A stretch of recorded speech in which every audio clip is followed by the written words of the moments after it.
Assalamualaikum warahmatullahi wabarakatuh. Bertemu kembali dengan Bapak di pagi hari yang cerah sekali.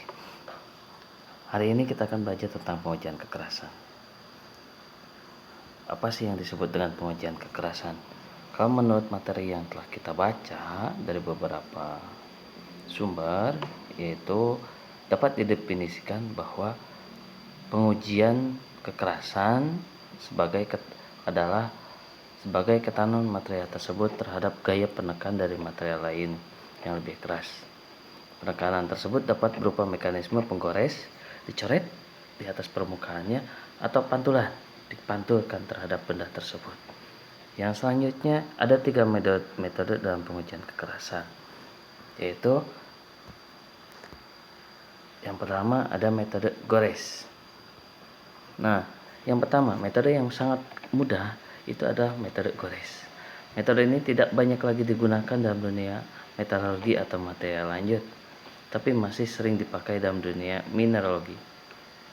Kenapa di sini jarang digunakan?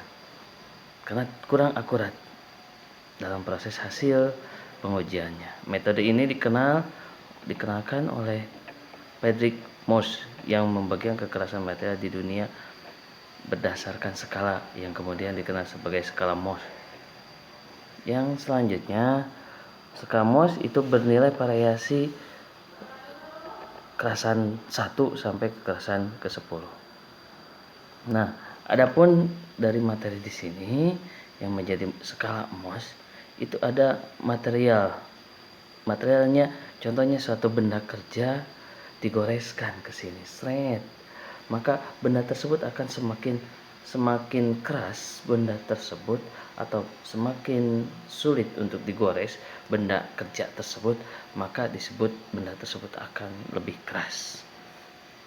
Yang pertama yang paling lunak yaitu ada talc. Talc itu kayak semacam bedak. Yang kedua ada gypsum, kalsit, kemudian perit, apatit, orchid, quartz, topaz, collodium. Yang paling keras itu adalah intan. Jadi ingat ya, yang namanya intan tapi bukan berarti intan yang ibu kamu pinjam itu di intan permatanya, bukan. Tapi ini intan yang dibuat oleh industri, digunakan untuk menguji benda kekerasannya, digoreskan. Metode ini digores ini bendanya disimpan kemudian digoreskan. Kalau sekarang contohnya suatu benda akan tergores oleh gypsum, maka benda tersebut itu tingkatnya tingkat kedua. Yang selanjutnya, kalau gypsum dicoretkan terhadap benda tersebut, maka bendanya tidak tercoret atau tidak ada bekasnya, maka kepada tingkat yang kedua, yaitu menggunakan kalsit. Dan yang selanjutnya juga sampai kepada benda yang paling tinggi, itu menggunakan intan. Kalau sudah tidak tergores dengan intan, itu namanya bukan kekerasan permukaan, berarti itu adalah material baru atau disebut batuan kalau sudah tidak tergores menggunakan intan. Ya, itu dia yang masalah penggoresan. Yang selanjutnya, metode yang kedua itu adalah metode plastik atau elastik atau pantul. Dengan metode ini, kekerasan suatu material ditentukan oleh alat skleroscop yang mengukur tinggi pantulan suatu pukulan dengan berat tertentu yang dijatuhkan dari suatu ketinggian terhadap permukaan benda kerja. Jadi yang pertama tadi, ingatkan kembali ya, yang pertama itu cukup digores. Yang kedua itu elastik atau pantulan, dipukul, berapa tingginya pantulan dari benda tersebut, pantulan dari pemukulan tersebut itu dihitung.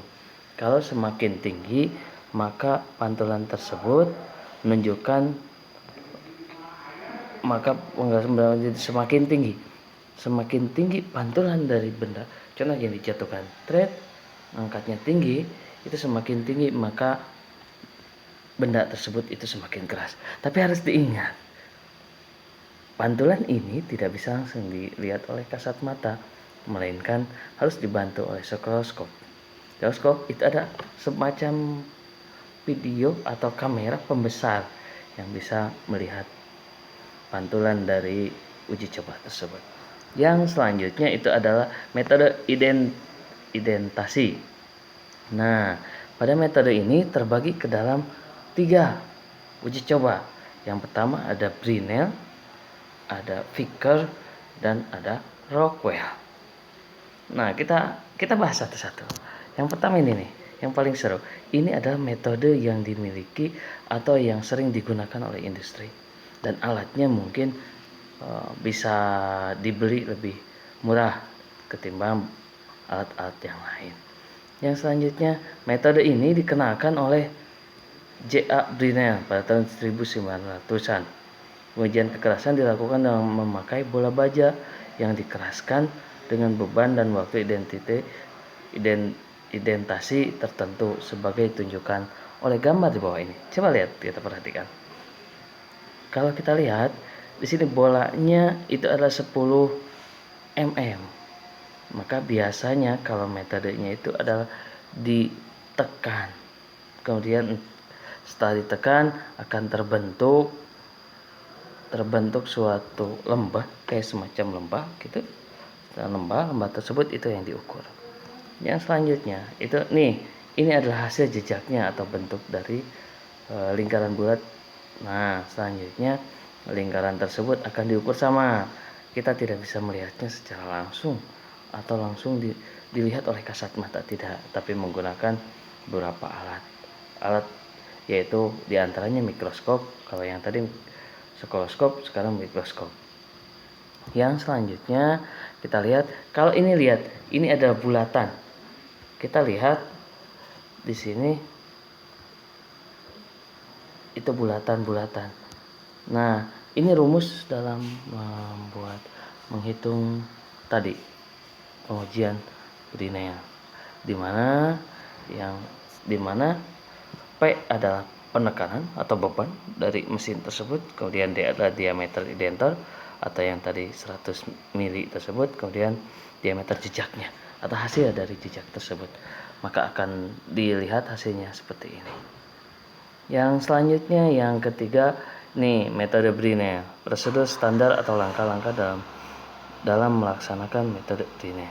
Contohnya, kalau kita akan membagi dua, yaitu ada pero dan non pero, mengandung baja dan tidak mengandung baja. Yang pertama, prosedur standar pengujian mensyaratkan bola baja diameter 10 mm dan beban 3000 kilo atau 3 ton untuk pengujian logam non peros, kemudian atau 500 kilo untuk logam-logam non peros. Nah, logam peros dikasih waktu itu adalah 10 detik, sementara untuk logam-logam non pero itu ada 30 detik. Nah, selanjutnya ditekan, kemudian ditekan hasilnya, kemudian ada sebuah lonjong bulatan tersebut akan diukur menggunakan mikroskop. Satuan yang digunakan bukan lagi meter, ya, harus diingat. Satuan yang digunakan itu adalah HB, Hebim. Nah, suatu contoh, lihat, kita perhatikan di bawah contohnya. Contoh 75 HB 10 per 500 per 30 menyatakan nilai kekerasan Brinell sebesar 75 dihasilkan oleh suatu pengujian identer 10 mili pembebanan 500 kilo sama 30 detik. Nah, yang selanjutnya itu ada, nah, yang kedua setelah Brinell itu ada Picker. Picker yang membedakan itu adalah alat pengujinya adalah berbentuk piramid, membentuk sudut 136 derajat. Kita lihat gambar di bawah ini. Sama, kalau untuk Brinell juga, untuk Vickers itu sama, penghitungannya sama dengan seperti Brinell, hanya yang membedakan hanya bentuknya saja.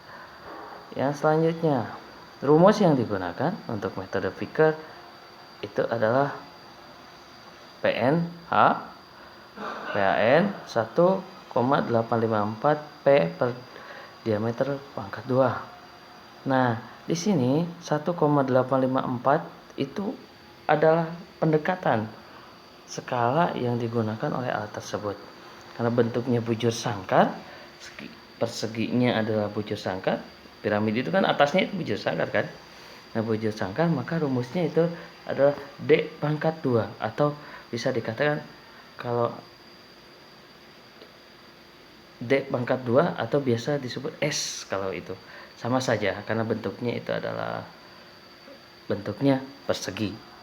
Nah, yang selanjutnya itu adalah metode Rockwell. Yang membedakan dengan metode yang selanjutnya, yang tadi sama. Kalau Rockwell itu bernilai dan mereka di mana kekerasan suatu bahan dinilai dari diameter atau diagonal jojak yang dihasilkan. Metode Rockwell merupakan uji kekerasan dengan pembacaan langsung.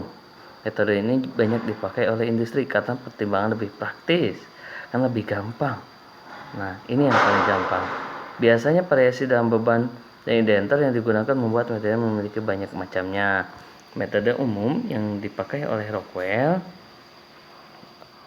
dengan identor terbola dan diameter 1/6 inch dan beban 100 kg dengan Rockwell, dan Rockwell C dengan identor intan dengan beban 150 kg. Walaupun demikian, metode Rockwell lainnya juga bisa dipakai oleh karena skala kekerasan Rockwell suatu material harus dispesifikasikan dengan jelas. Contohnya nih, lihat 280 HRB yang menyatakan material diukur dengan skala B, identor 1/6 inch dan beban 100 kg. Nah, kita lihat nih, tadi kenapa Bapak mengatakan skala A, skala B, dan skala C. Nih, lihat nih, ini tabelnya. Ada skala A, skala B, skala C, bahkan sampai skala P. Ini lihat, bisa lihat ini satuannya, ini di itunya.